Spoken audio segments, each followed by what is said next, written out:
शामिल हो रहा है। मैं अन्य जाति में से था और मैं संसार के जितने भी विधि और विधान है उसको मानने वाला थे और हमारे पूर्वज भी मानते थे, इसलिए हम भी मानते थे उसको।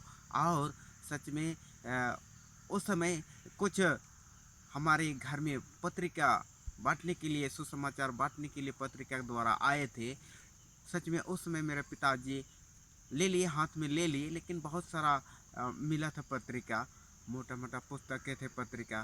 तो उस समय बोला कि हम लोग इस यीशु मसीह से बहुत घृणा करते हैं और ये यीशु मसीह का ही बुक है। और बोला पिताजी कि इसको क्या कर दो बेटा, तुम निकालो सबको और वो मिट्टी तेल लगा के इसको क्या कर दो, माचिस मार दो और जला दो। और सचमुच में हमने क्या किया, वो जला दिया। और सचमुच में और हम एक ऐसा व्यक्ति थे जो कि हम बहुत नशा करने वाले थे। रात जैसे 7 बजता था और हम निकल जाते थे घर से और संग साथी दोस्त के यार इधर उधर घूमते थे और बहुत नशा करते थे। और हमको बहुत गुस्सा आता था और सचमुच में हम एक दिन में कम से कम 20 सिगरेट बीड़ी ऐसा पी जाते थे और बहुत नशा करने वाला थे।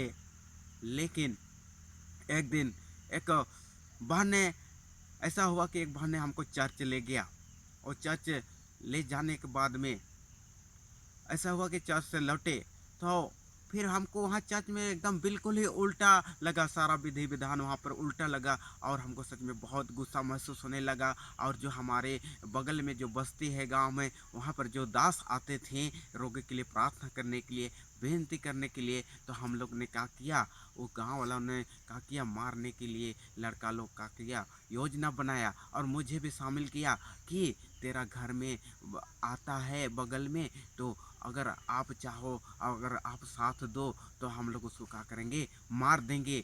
हम लोग का गांव घर में ऐसा नहीं चलेगा। वो लोग मतलब मारने की योजना बना रहा था और हम भी उसमें शामिल थे। मैं भी मारना चाहता था उनको। और वो लोग बोलते कब आते हैं, हमको समय बताइए, हम लोग को उस समय मारेंगे, उसको रास्ता में ही मारेंगे, ऐसा कोई नहीं जानेगा। लेकिन हम पर दया आती थी कि सच में जो भी आते हैं रोगी के लिए, बीमारी के लिए प्रार्थना करने, हाँ सचमुच में ये अच्छा व्यक्ति है। और सच में हमने उन लोग को टालते जाते थे बात को कि आज नहीं आए, कल नहीं आए। लेकिन उनके बाद में हमारे जीवन में क्या आ गया, एक समस्या आ गया, ऐसी समस्या आ गया कि हम पीते थे, खाते थे, लड़ाई झगड़ा करते थे। इसके कारण से हमको सब घृणा नज़र से देखता था, तुच्छ करता था। और उसी समय से एक ऐसा समस्या आया कि हमको कोई भी अच्छा बातें नहीं करता था, कोई भी कहीं भी अच्छा दृष्टि से नहीं दिखता था। उस समय से हम इधर उधर भटक रहे थे सचमुच में। कभी बड़ी माँ के पास, कभी फुआ के पास, यहाँ वहाँ सचमुच में भटक रहे थे।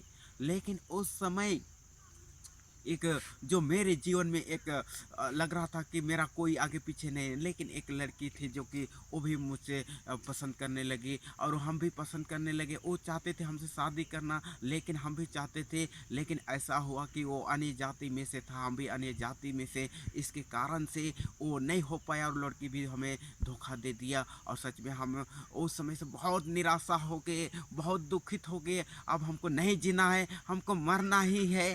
लेकिन हम सचमुच में मरने के लिए कभी टावर में चढ़ जाते थे, कभी रेल फाटक में सो जाते थे जाके, लेकिन मरने के लिए कभी भी हिम्मत नहीं होता था। लेकिन हम सोचते थे जहर खा जाएंगे, लेकिन जहर खाने के लिए भी हमको डर लगता था क्योंकि बहुत पेट में दर्द होगा, बहुत तड़प के मरेंगे। लेकिन उससे भी डर लगता था। हम सोचे फांसी लगा लेंगे, लेकिन फांसी लगाने से क्या होगा कि हमारे घर वाले फंस जाएंगे, उन लोग को जेल हो जाएगा, उससे भी डर लगता था।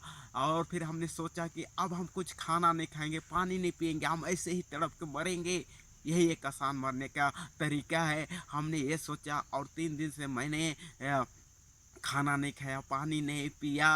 और सचमुच में तीसरा दिन मेरा मेरा शरीर जो है क्या हो गया कि पूरा शक्ति ख़त्म हो गया, शक्ति चलने फिरने का, वो बात करने का भी, आँख भी निझने लगा।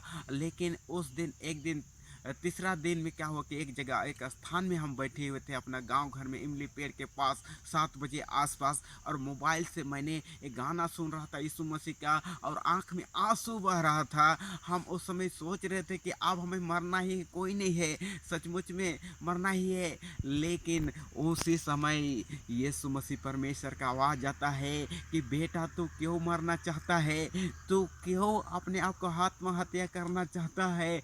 आज से मैं तेरा संग हूँ, मैं तेरा संग हूँ, तेरा रक्षा रखवाली करने वाला मैं तेरा मित्र हूँ। तो सचमुच में ऐसा आवाज़ आया ऊपर से, और हमने इधर उधर देखने लगा कि कोई कौन बोला ऐसा बोल के देखने लगे, लेकिन कोई दिखाई नहीं दिया। और अचानक मेरा रोंगट खड़ा हो गया, क्योंकि मैंने चर्च में सुना था कि पास्टर ने प्रचार कर रहा था कि परमेश्वर कभी भी आपसे बातचीत करेगा जब आप अकेला महसूस करेंगे, जब अकेला आप रहेंगे उसी समय परमेश्वर बातचीत करेगा। तो सचमुच में वैसा आवाज़ सुने और मेरा रोंगट खड़ा हो गया, और दौड़ते दौड़ते उस बहन के पास गए, जो बहन कहते थे कि यीशु मसीह आपसे प्यार करता है, आपसे प्रेम करता है, आपसे चिंता करता है। सच में उस बहन के पास दौड़ते गए और बहन को बताए कि देखो ना मेरे साथ ऐसा परमेश्वर बातचीत किया कि किसका आवाज़ आया। तो उस बहन को बताए तो उस बात ने इस बात को सुनी और बहुत खुशी हो गई और परमेश्वर के धन्यवाद देने लगी, नाचने लगी। और सचमुच में हम बोले कि क्या हो गया क्या हो गया, तो बोल रहा कि भैया देखो आप परमेश्वर ने आपसे सचमुच में बातचीत किया है, वो सच में जिंदा परमेश्वर है, वो जीवित है, वो आपसे प्रेम करता है। हाँ भैया आप विश्वास कीजिए, वो अभी भी जीवित है और अभी भी हमारे संग साथ में हमारे अगल बगल में है, आप विश्वास कीजिए।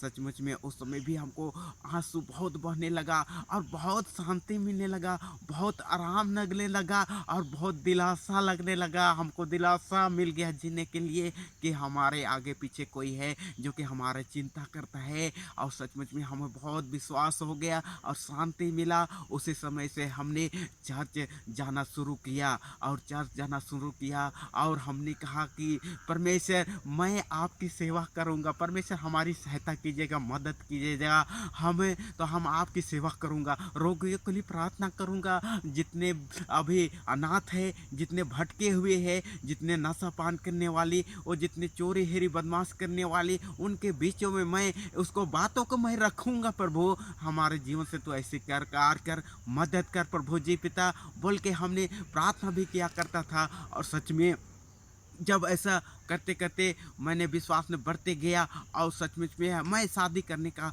लायक भी नहीं था, लेकिन परमेश्वर ने सही समय में ऐसा जोड़ी जुमाया जो कि मेरा से बहुत कम है उम्र की थी जो लड़की, उससे मेरा शादी हुआ, विवाह हुआ। और सचमुच में आज परमेश्वर से बने हैं, संगति में बने हैं, क्योंकि हम लोग गाड़ी नहीं था, साइकिल था मेरे पास, हम लोग को 10-15 किलोमीटर जाना पड़ता था, गाड़ी नहीं मिलता था जाने के लिए, वहाँ लेट होता था चर्च जाने के लिए। लेकिन परमेश्वर से कहा मैंने कि परमेश्वर मुझे एक गाड़ी चाहिए, जैसे भी चाहिए, पुरानी गाड़ी भी चाहिए, हम आपकी सेवा करेंगे प्रभु, हम गरीब दुखी के लिए प्रार्थना करने जाएंगे, आपको वचन सुनाने जाएंगे। तो सचमुच में परमेश्वर ने उसके महीना दिन बाद में सचमुच में उस गाड़ी के लिए उपाय करता है, और गाड़ी वाला खुद आता है अपने से और बोलता है कि ये गाड़ी को हम बिक्री कर रहे हैं, क्या आप रखना चाहेंगे, आपको गाड़ी की ज़रूरत है। तो बोले हम भी देखे गाड़ी और बहुत पसंद लगा, और हम कहे बोले उसको कि हाँ हमको ये गाड़ी पसंद है, और हम बोले कि मेरे पास तो पैसा नहीं है, लेकिन हम इसको इस महीना महीना दे के आपको चुकता करेंगे बोल के उनको बोला। तो उन्होंने राज़ी हो गया और 19,000 में राज़ी हो गया, और उन्होंने बोला कि 6 महीना में हमको दे दीजिएगा पैसा। लेकिन सचमुच में क्या हुआ कि वहाँ पर 6 महीना में नहीं दे करके वो 2 साल में हमने कभी 500, कभी 1,000, कभी 2,000 करके ऐसा चुकता किया। और सचमुच में वो अभी हम लोग परमेश्वर के अच्छा अभी संगति रखते हैं। हमारे बगल के गांव में एक झरिया टोली चंगा है, वहाँ पर हम लोग क्या करते हैं, एक संगति रखते हैं और 15-20 आदमी मिल के अभी रविवार के दिन में हम लोग क्या करते हैं, परमेश्वर का आराधना करते हैं। तो सचमुच में इस गवाही से सचमुच में आप लोग को आशीष मिलने पाए, और इस गवाही को मैं यहीं पे विराम देता हूँ।